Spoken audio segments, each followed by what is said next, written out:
সুপ্রিয় শিক্ষার্থীরা, তোমরা যারা আমার ক্লাসটি দেখছো তোমাদের স্বাগত জানাই। আজকে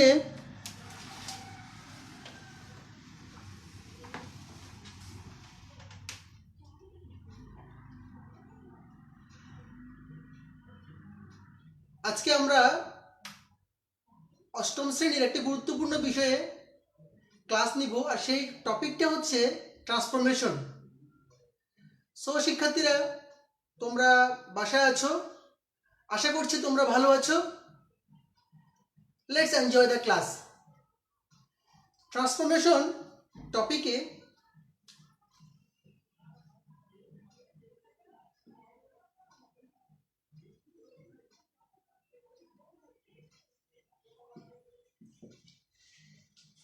ট্রান্সফরমেশন টপিকটাতে ডিফারেন্ট টপিকগুলো এসে একত্রিত হয়েছে।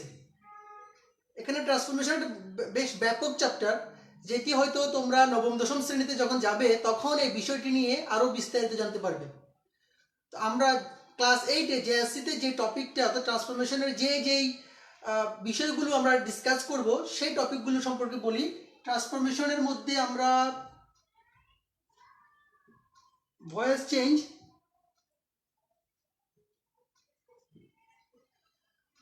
চেঞ্জ টপিকটা ডিসকাস করব।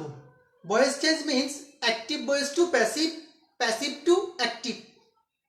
এক্ষেত্রে আমরা ভয়েস চেঞ্জটা করব, যেটা ক্লাস 8-এ জেএসসি পরীক্ষার জন্য লাগবে। অ্যান্ড দেন যেটা আমরা করব সেটা হচ্ছে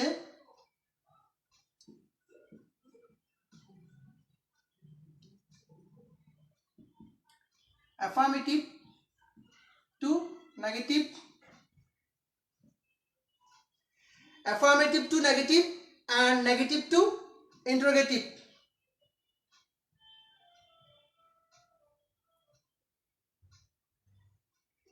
অ্যাফার্মেটিভ থেকে নেগেটিভ, নেগেটিভ থেকে ইন্টারোগেটিভ, এই টপিকটা আমাদের জেএসসির জন্য লাগবে।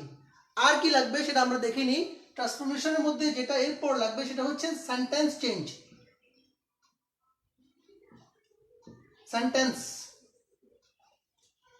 অর্থাৎ সেন্টেন্সের ইন্টারনাল চেঞ্জ, যেটাকে আমরা বলছি সেন্টেন্সের ভেতরে চেঞ্জ। তো তোমরা জানো শিক্ষার্থীরা, তোমরা এটা জানো যে সেন্টেন্স হচ্ছে অর্থ অনুসারে এবং গঠন অনুসারে দুভাগে ভাগ করা যায়। তো আমরা জানি যে সেন্টেন্সকে আমরা যে রুলসগুলো জানি, সেখানে একটা হচ্ছে সিম্পল, কমপ্লেক্স, কম্পাউন্ড, যেটি অষ্টম শ্রেণীর জন্য দরকার নেই, এটি ক্লাস 8-এ আসবে না। সো যেটি আসবে সেটি হচ্ছে assertive, interrogative, imperative, objective and exclamatory. এই 5 ধরনের সেন্টেন্সের মধ্যে ইন্টারচেঞ্জ আসতে পারে, পরীক্ষায় এটা আসবে। সিম্পল, কমপ্লেক্স, কম্পাউন্ড এটা আসবে না। সো আমরা সিম্পল, কমপ্লেক্স, কম্পাউন্ড নিয়ে ডিসকাস করব না। আমরা যেটা করব সেটা হচ্ছে অ্যাসার্টিভ, ইন্টারোগেটিভ, ইম্পারেটিভ, অবজেক্টিভ এবং এক্সক্লেমেটরির মধ্যে কিভাবে ইন্টারচেঞ্জ আছে বা কতটুকু আছে, হলে সেগুলো কিভাবে হয়, এই বিষয়টা আমরা জানার চেষ্টা করব। তো সেন্টেন্স সম্পর্কে যখন আলোচনা করছি তখন সেই বিষয়টা একটু ডিসকাস করি।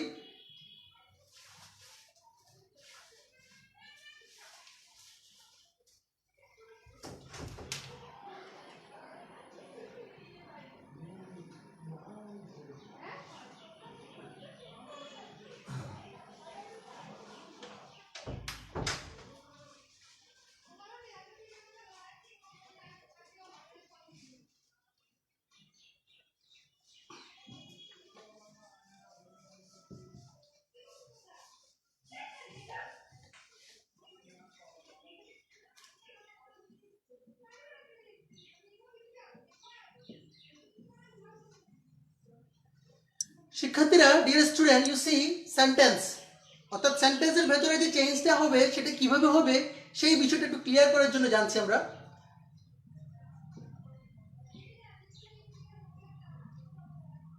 অ্যাসার্টিভ সেন্টেন্স কে ইন্টারোগেটিভ,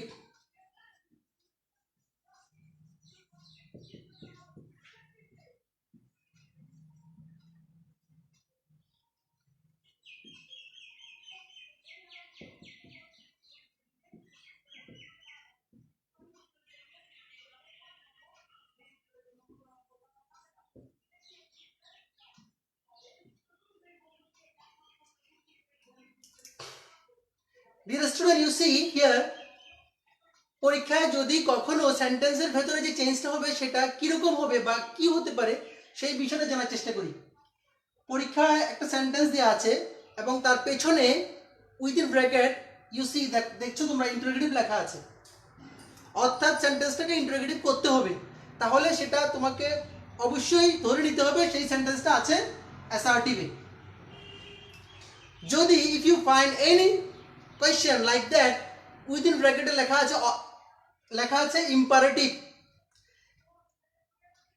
লেখা আছে, ইন দ্যাট কেস তোমাকে যেটা জানতে হবে সেটা হচ্ছে ইম্পারেটিভ সেন্টেন্সটি হচ্ছে অ্যাসার্টিভে দেয়া আছে। If you see a sentence like within ব্র্যাকেটে দেয়া আছে exclamatory, then you have to think that the sentence must be assertive.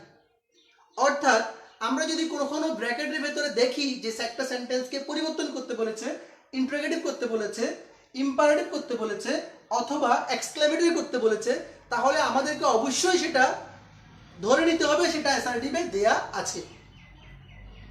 তো আশা করছি বিষয়টা ক্লিয়ার। তবে এটা কিছু শিক্ষার্থী কনফিউশনে পড়ে যায়, কারণ হচ্ছে একটা জিনিস তোমাকে ক্লিয়ার থাকতে আইডিয়া থাকতে হবে, দ্যাট ইজ কখনো ইম্পারেটিভ সেন্টেন্সকে ইন্টারোগেটিভ করতে বলবে না, অর্থাৎ এরকম পরীক্ষা কখনো আসে না। এক্সক্লেমেটরি সেন্টেন্সকে কখনো ইন্টারোগেটিভ করতে পরীক্ষায় দেয় না, এটা তোমাকে ক্লিয়ার থাকতে হবে। দ্যাট মিনস পরীক্ষা যদি কখনো ইন্টারোগেটিভ থাকে তাহলে সেটা মাস্ট বি অ্যাসার্টিভ সেন্টেন্সে দেওয়া আছে। কখনো যদি ইম্পারেটিভ করতে বলে এটাও মাস্ট বি অ্যাসার্টিভে দেওয়া আছে। কখনো যদি এক্সক্লেমেটরি করতে বলে তাও মাস্ট বি এটা অ্যাসার্টিভে দেওয়া আছে। তার মানে হচ্ছে কখনো এক্সক্লেমেটরি সেন্টেন্সকে ইম্পারেটিভ অথবা ইম্পারেটিভকে ইন্টারোগেটিভ পরীক্ষায় চেঞ্জ করতে দেয় না। সো ওই যে যে আমাদের যে কনফিউশনের যে জায়গাটা, এটা আমরা দূর করবো আশা করছি। হ্যাঁ, তো আশা করছি এই বিষয়টা তোমরা বুঝতে পেরেছো। তারপরও if you face any problem, তারপরে তোমাদের যদি কোনো কোয়েরি থাকে, if you have any question about the topic, just comment on the live class. I'm watching who are commenting there, then I will give you the answer. Okay, so first of all,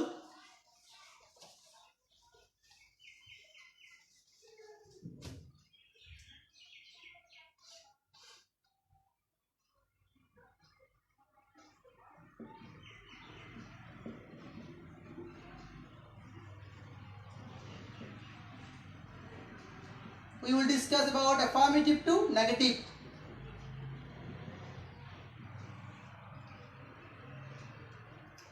শুরুতে আমরা affirmative থেকে negative টপিকটা নিয়ে discuss করব। যদিও this is very easy topic for you. Class 7 পর্যন্ত 6-7-এ তোমরা যেটা করেছো সেটা ছিল changing sentence, not transformation, like changing অর্থাৎ অর্থের পরিবর্তন হলেও তেমন কোনো সমস্যা ছিল না। বাট হিয়ার যেটা করতে হবে সেটা হচ্ছে অর্থের পরিবর্তন করা যাবে না without changing meaning. You have to change the sentence without changing meaning. সেটা কিভাবে সেই বিষয়টা আমি বোঝাচ্ছি, just watching the class live.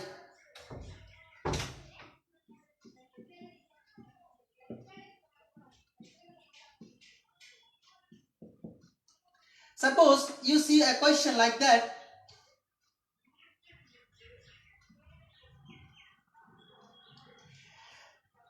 and in the question paper যদি ক্লাস 6-7 এ যেটা করেছে সেটাতে ছিল এরকম একটা কোশ্চেন ছিল, and সেটাকে চেঞ্জ করতে বলেছে, লিখেছে changing sentence into negative. He is a student, he is a student, এটাকে আমরা নেগেটিভ কিভাবে করেছি ক্লাস 7 পর্যন্ত, সেটা ছিল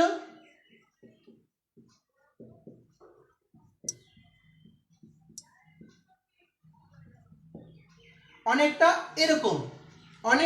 এরকম ছিল আমাদের প্রিভিয়াস ক্লাসগুলোতে। বাট ইন দ্য ক্লাস 8 জাসি এই নিয়মটা হবে না। এক্ষেত্রে যেটা করতে হবে সেটা হচ্ছে চেঞ্জ করতে হবে, বাট উইদাউট চেঞ্জিং মিনিং। এখানে কিন্তু মিনিং চেঞ্জ হয়ে গেছে, দেখো সে একজন শিক্ষার্থী নয়, তার মানে হচ্ছে এই এক্সাম্পলটা আমাদের কারেক্ট হয়নি।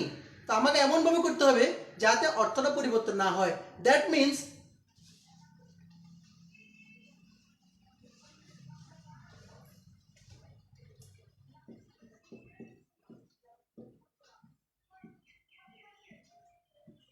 he is a boy,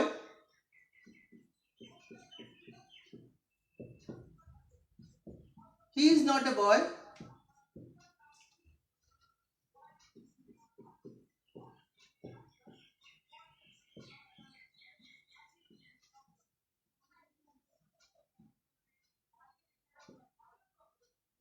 he is not a girl, এটা হবে না, এটা হবে। তার মানে কি হলো, you C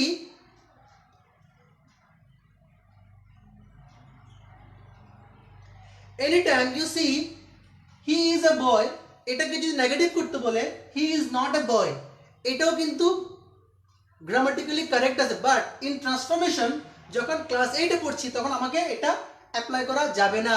but 6-7 that is okay, কারণ ওখানে ছিল চেঞ্জিং মিনিং, অর্থের পরিবর্তন, বাধ্যবাধকতা ছিল না। But in class 8 you have to change in that way so that the meaning will not change. সেন্টেন্সে এমনভাবে পরিবর্তন করব যাতে করে অর্থের পরিবর্তন না হয়। আমি যদি এটা করি, আমি যদি এইভাবে করি তাহলে কি হচ্ছে, হি ইজ নট এ বয়, সে একজন বালক নয়। তো সে যদি বালক না হয় তাহলে সে হচ্ছে একজন বালিকা। তার মানে কি হলো, অর্থটা পরিবর্তন হয়ে গেল। বাট আমি যদি এটা করি তাহলে কি হচ্ছে, he is not a girl, সে বালিকা নয়। বালিকা না হলে কি হবে, সে বালক। দ্যাট মিনস আমার কাছে যে সেন্টেন্সটা ছিল সে একজন বালক, এখানেও সে মিনিংটা আসছে, সে বালিকা নয়, সে বালক। তাহলে আমরা জেএসসিতে এই চেঞ্জটা করব না, আমরা এইভাবে করব। আশা করছি I hope that students enjoy the class and understand it very clearly. Class 8 এ পড়ছো, সো এই বিষয়টি তোমরা একদম ক্লিয়ার, তোমার কাছে ধারণা থাকতে হবে, ঠিক আছে। ট্রান্সফর্ম করব যাতে আমাদের মিনিংগুলো চেঞ্জ না হয়। Then I will give some examples and I will describe the rules. You have to watch the class live.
Dear student, you see here there are 3 rules. The first one is only he, only he. The second one is I have only a book, only a book. I am only 30. You see এই only দ্বারা হি, only he অর্থাৎ only দিয়ে একটা ব্যক্তিকে বোঝানো হয়েছে। In the sentence only a book, একটা বই, আই মিন বস্তুকে বোঝানো হয়েছে। But in here you see only 30, only 30। In that case you see only দ্বারা একটা সংখ্যাকে বোঝানো হয়েছে। সো ডিয়ার স্টুডেন্ট, এখানে আমরা দেখছি অনলি 3টা সেন্টেন্সে 3টা ডিফারেন্ট পারপাসে ইউজ করা হয়েছে। If you see like that, যদি এভাবে আমরা প্রতি সেন্টেন্সে পাই, অনলিকে কখনো সাবজেক্টের জন্য ব্যবহার করা হয়েছে, আই মিন পার্সনকে ব্যবহার করা হয়েছে, কখনো অনলি দ্বারা কোনো বস্তুকে মানে নির্দেশ করা হয়েছে, অ্যান্ড দেন অনলি দ্বারা কখনো সংখ্যাকে নির্দেশ করা হয়েছে। তো তোমরা অনলির পরিবর্তে অ্যালোন ধরে নিতে পারো, অর্থাৎ অনলি বা অ্যালোন। যদি সেন্টেন্সে কখনো পার্সনকে নির্দেশ করে, you have to use none but. If you find only alone indicates the subject, I mean person, then you have to use none but. তাহলে এখানে আমরা none but ব্যবহার করলে নেগেটিভ হয়ে যাবে। আশা করছি বিষয়টা তোমরা বুঝতে পেরেছো। I have only a book, I have nothing but a book, nothing but a book। যদি কোনো বস্তুকে বোঝায় you have to use nothing but, বস্তুকে বোঝালে nothing but, ব্যক্তিকে বোঝালে নান বাট। তাহলে আমরা এক্ষেত্রে কি ব্যবহার করেছি, আমরা এখানে করেছি নান বাট।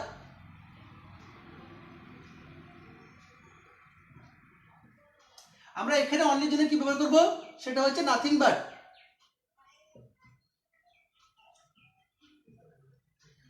তাহলে আমরা যদি অনলি দ্বারা কোনো ব্যক্তিকে বোঝায় নান বাট, যদি অনলি দ্বারা কোনো বস্তুকে বোঝায় নাথিং বাট, আর যদি কোনো বয়স বা সংখ্যা বোঝায়, বয়স বা সংখ্যা, হতে পারে I have only 5 finger, only 5 in my hand, in my right hand, only 5।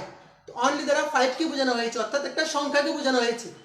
যদি কোনো সংখ্যাকে বোঝায় তাহলে ইন দ্যাট কেস আমরা ইউজ করব not more than or not less than, not more than or not less than. তাহলে এখানে সেন্টেন্সটা কি হচ্ছে, আই অ্যাম অনলি, যাকে আমরা লিখব কি I am not more than 30 years old, I am not more than 30 years old. আশা করছি এই রুলসটা তোমাদের ক্লিয়ার হয়েছে। তারপরও যদি কোনো সমস্যা থাকে তোমরা আমাদেরকে জানাবে, আমরা সেগুলো তোমাদের জন্য যাতে বোঝা যায় সেভাবে আমরা আবার এই বিষয়টি জানানোর চেষ্টা করব।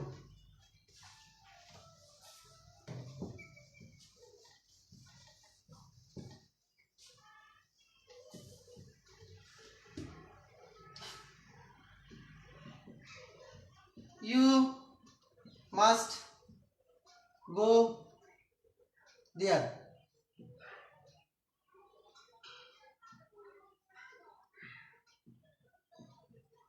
Negative. Dear student, you see, you must go there. Negative করতে বলা হয়েছে।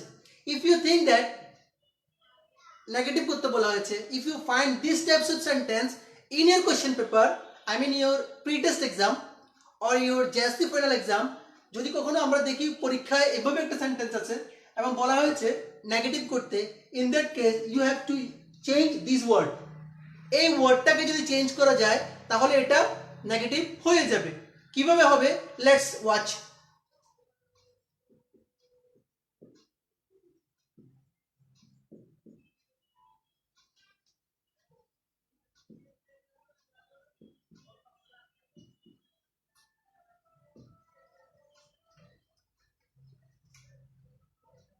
Dear student, look at the board. You see, এখানে আমরা মাস্টের পরিবর্তে ক্যান নট বাট ব্যবহার করেছি, অর্থাৎ মাস্টকে আমরা পরিবর্তন করে ক্যান নট বাট করেছি। সো যেটা তোমাদেরকে মনে রাখতে হবে সেটা হচ্ছে, remember that if you find must and the sentence will be negative, in that case you have to use can not but. আশা করছি ক্যান নট বাট বসাতে পারবে। ক্যান নট বাট বসাবে আর বাকি যা আছে সবই বরাবর থেকে যাবে, কোনো চেঞ্জ করার দরকার নেই। তাহলে কিন্তু সেন্টেন্সটা নেগেটিভ হয়ে যাবে, অর্থাৎ মিনিং চেঞ্জ হবে না, বাট সেন্টেন্স নেগেটিভ হবে। That is called transformation. তবে এখানে কিন্তু আরো একটা ডিফারেন্ট রুল আছে, সেটাও ডিসকাস করি so that you can understand it very easily. সেটা হচ্ছে কি, সেটা I will tell you. Can not but পরিবর্তে ইফ ইউ ইউজ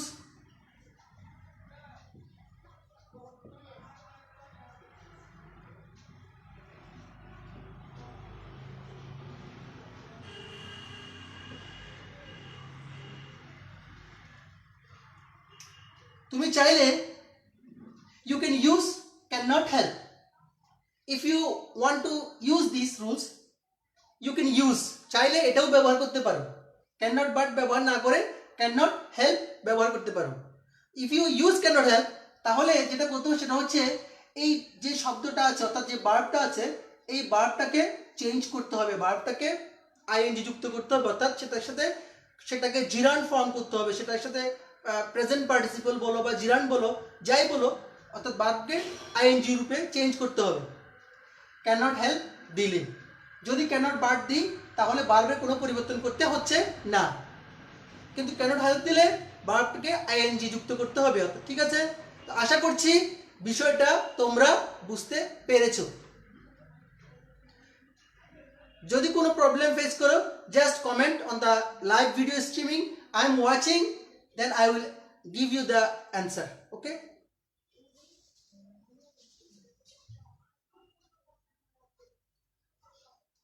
সো শিক্ষার্থীরা, আমরা মাস্টের কথা বললাম। মাস্ট পরিবর্তন মানে মাস্টের পরিবর্তে যদি হ্যাভ টু থাকে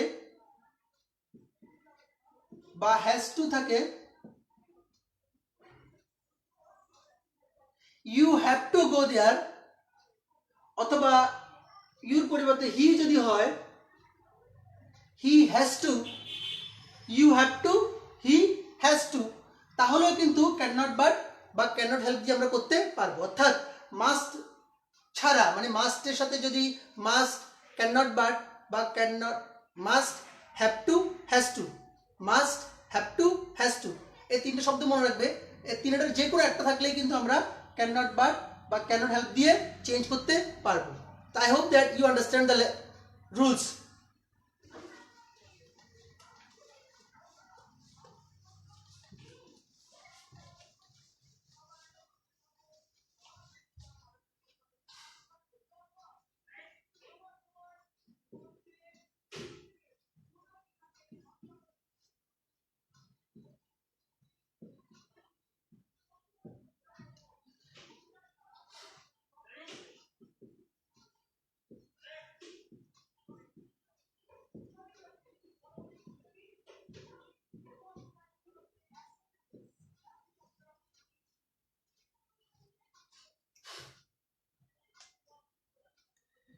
Dear student, look at the board. You see two sentences there. দুটো সেন্টেন্স দেখতে পাচ্ছ। দুটোর মধ্যে একটা বেসিক ডিফারেন্স আছে। What is the difference? The difference is এখানে ইউ সি হ্যাভ টু, এখানে আছে হ্যাড টু। দুটোর মধ্যে ডিফারেন্স আছে।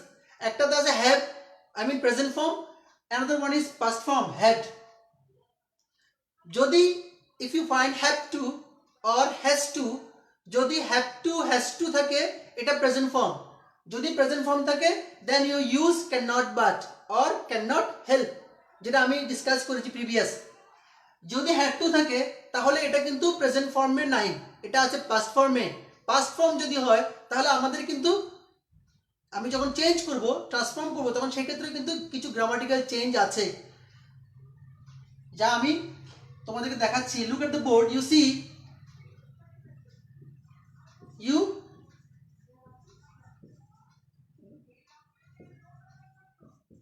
could not but eat rice. So dear student, you are watching the class in Chattogram online school. This is the live class and I am Abdul Subhan. You will find my description on the before video clip. So তোমরা যদি যেটা জানতে বুঝাতে চাচ্ছি সেটা হচ্ছে, যদি had to থাকে, আই মিন সেন্টেন্সটা পাস্ট ফর্ম থাকে, হ্যাড টুর পরিবর্তে you have to use could not but or could not help. যদি কুড নট হেল্প ইউজ করি দেন যেটা আগেই বলেছি ভার্বকে আইএনজি করতে হবে, অর্থাৎ you could not help eating rice. তো আশা করছি হ্যাভ টু হ্যাজ টু এবং হ্যাড টু যে বেসিক যে পার্থক্যটা সেটা তোমরা এতক্ষণ ধরতে পেরেছো। যদি if you find have to has to, you have to use, সেক্ষেত্রে আমরা ব্যবহার করবো ক্যান নট বাট অথবা ক্যান নট হেল্প। যদি আমরা হ্যাড টু হ্যাড দেখি তাহলে আমরা ইউজ করবো কুড নট বাট বা কুড নট হেল্প। তো আমাদের এই রুলসটা এখানে শেষ হচ্ছে। Then I will write another example. You C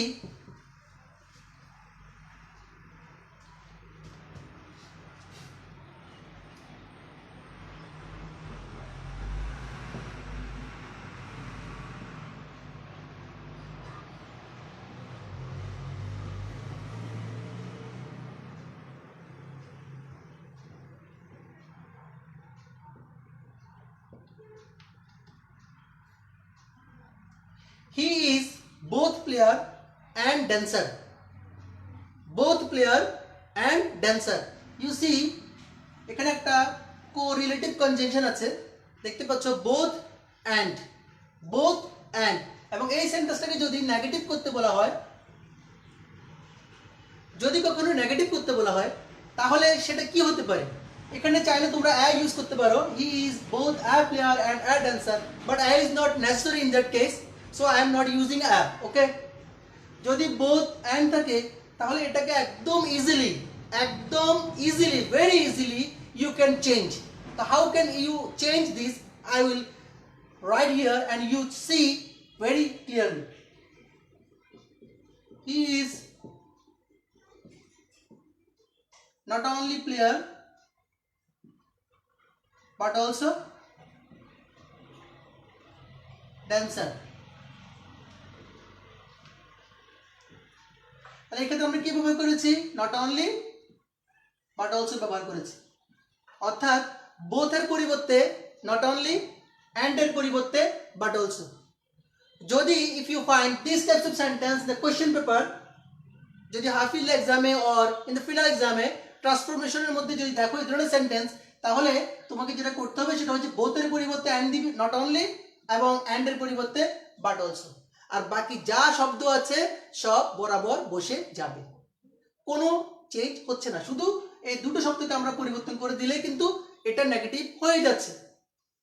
so আমি আশা করছি এই টপিকটা অর্থাৎ এই এক্সাম্পলটা তোমাদের কাছে ক্লিয়ারলি তোমরা বুঝতে পেরেছো, এক্ষেত্রে ততটা কনফিউশনের প্রয়োজন নেই।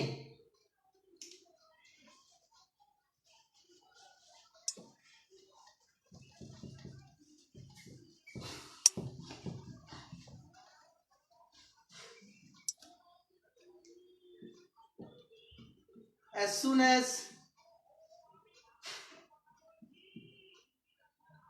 the bell rang,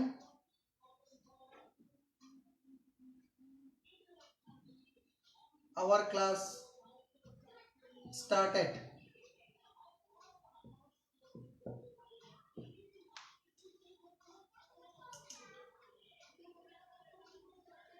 Dear student, you see the rules here. There is a rule. A rules টা কি? If you see as soon as in a question paper, যদি as soon as কে দেখো এবং সেক্ষেত্রে যদি দেখো দুটো ক্লজ আছে, একটা ক্লজ হচ্ছে the bell rang, আরেকটা ক্লজ হচ্ছে our class started। দুটো ক্লজ এবং দুটো ক্লজে কিন্তু past indefinite আছে। the bell rang, ring rang, ring rang, rang I mean past form, our class started আরেকটা ক্লজ আছে। if you find these types of two clause in a sentence এবং সেটাকে বলা হয় যদি নেগেটিভ করো, affirmative to negative, in that case you have to use no sooner had। কি বলছে শিক্ষার্থীরা?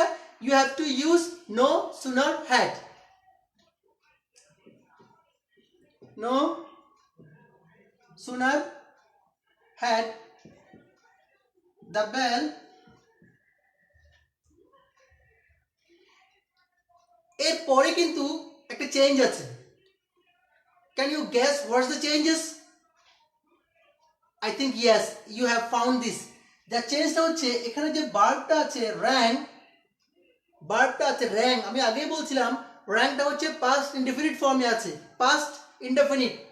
যখন আমরা no sooner had ব্যবহার করছি এখানে আছে had, যদি had থাকে এটা হয় past perfect, ক্ষেত্রে আমরা had ইউজ করছি। সো দ্যাট এই ক্ষেত্রে আমাদের যে ভার্বটা হবে rang সেটাকে past participle করতে হবে, আই মিন পিপি করতে হবে। যদি তোমরা যদি rang কে বরাবর রেখে দাও এই সেন্টেন্সটা কিন্তু হবে না, টিচার এটাকে ক্রস করে দিবে and you will not get the good marks। So যেটা দরকার সেটা হচ্ছে যখন আমরা had ব্যবহার করছি no sooner had, তখন আমাকে ring rang rang I mean past participle যেতে হবে।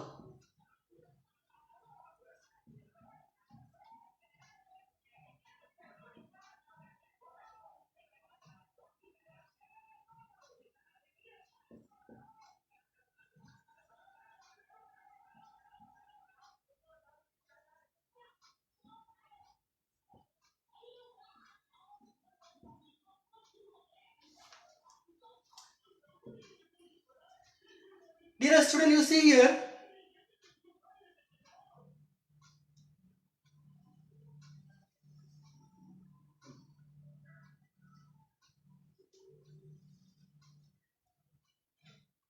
one person is commenting the correct answer.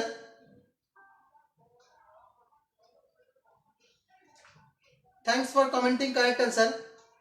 No sooner had the bell rung, তাহলে এখানে যে চেঞ্জটা শিক্ষার্থীরা জেএসসির খাতায় আমরা যখন শিক্ষা বোর্ডের খাতাগুলো মূল্যায়ন করি জেএসসি বা এসএসসিতে ইংলিশ খাতা আমি যখন মূল্যায়ন করি আমি সেখানে দেখি যে স্টুডেন্টরা এই চেঞ্জটাতে এসে যে ভুলটা করে সেটা হচ্ছে এই ভার্বটা পাস্ট পার্টিসিপল করে না।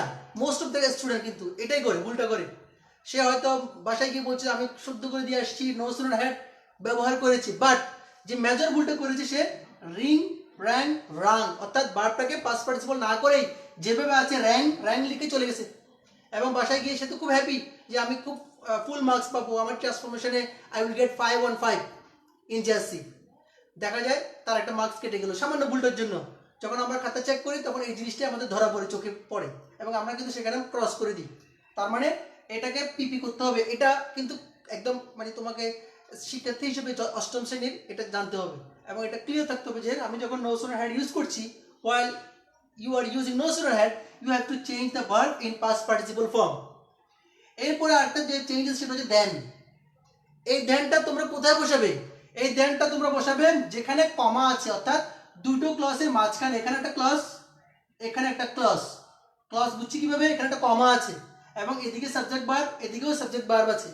যদি সাবজেক্ট ভার্ব থাকে তাহলে সেটাকে আমরা বলছি ক্লস। ক্লস মানে কি? Having a subject and a finite verb and it is used as a part of a large sentence. এখানে সাবজেক্ট আছে, ভার্ব আছে, এটা একটা সেন্টেন্সের অংশ। এখানেও সাবজেক্ট আছে, ভার্ব আছে, এটাও একটা সেন্টেন্সের অংশ। তো দুইটা ক্লজ মিলে একটা সেন্টেন্স হয়েছে, তাহলে এটাকে আমরা সেই জন্য ক্লজ বলছি। তাহলে কি করছি? দুটো ক্লজের মাঝখানে দেন ব্যবহার করতে হবে। তো আশা করছি বিষয়টা তোমরা বুঝতে পেরেছো। অ্যাজ সুন অ্যাজ যদি কখনো থাকে সেটাকে নো সুনার হ্যাড দিয়ে চেঞ্জ করবে, অ্যান্ড যদি নো সুনার হ্যাড দিয়ে কখনো সেন্টেন্স থাকে বলে অ্যাফার্মেটিভ করো, তাহলে নো সুনার হ্যাডের জায়গায় অ্যাজ সুন অ্যাজ ভার্বটা পিপি আছে, পাস্ট ফর্ম হবে, আর যেখানে দেন আছে এখানে একটা কমা হবে, হয়ে গেছে। So now then our next rule.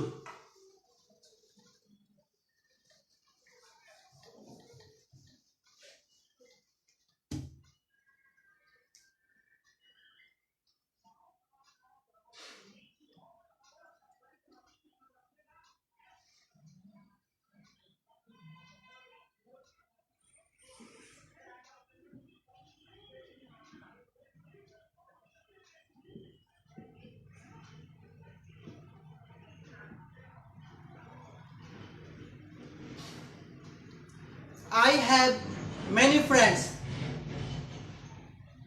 I have many friends. এই রুলসটা দিয়ে আজকে ক্লাসে শেষ করব। আরও কিছু বেসিক রুল আছে যেগুলো হয়তো পরে কোনো ক্লাসে আমরা ডিসকাস করব। তো আই হ্যাভ মেনি ফ্রেন্ডস, এই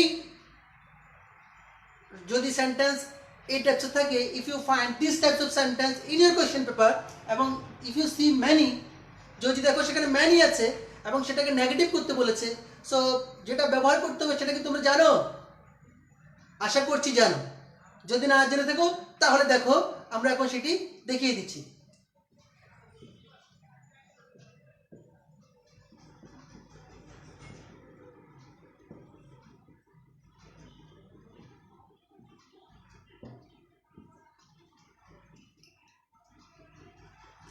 তাহলে কি হলো সেন্টেন্সটা? I have not a few friends.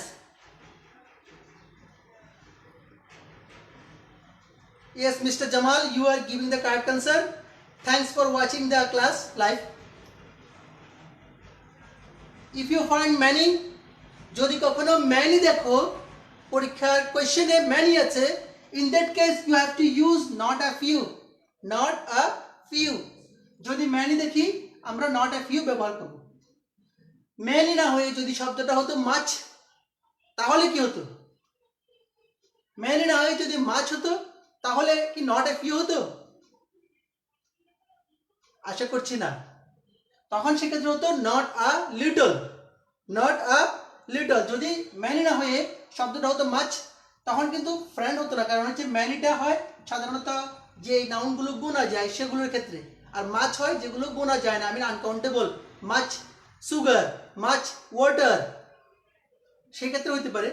তখন নট আ লিটল এক্ষেত্রে। আশা করছি বিষয়টা বুঝতে পেরেছো। সো শিক্ষার্থীরা, আজকের পাঠটি আর দীর্ঘায়িত করব না, স্বল্প পরিসরে ছোট্ট একটা ক্লাস নেওয়ার চেষ্টা করছি। আর তোমাদের যে কোনো সমস্যা থাকলে তোমরা আমাদের চট্টগ্রাম অনলাইন স্কুলের পেজের সাথে থাকবে এবং সেগুলো কমেন্ট করে অথবা মেসেজ করে জানিয়ে দিবে তোমাদের গুরুত্বপূর্ণ টপিকগুলো, যে টপিকগুলো নিয়ে তোমাদের ক্লাস নেওয়াটা জরুরি। আর ক্লাসটি কেমন লাগলো আশা করছি ভালো লাগবে। তোমাদের মতামত জানাবে, বাসায় থাকবে, সুস্থ থাকবে, একান্ত প্রয়োজন ছাড়া বাইরে বের হওয়ার প্রয়োজন নেই। তোমাদের জন্য রয়েছে আমাদের চট্টগ্রাম অনলাইন স্কুলের কার্যক্রম। ধন্যবাদ তোমাদেরকে, আজকের মতো বিদায় নিচ্ছি।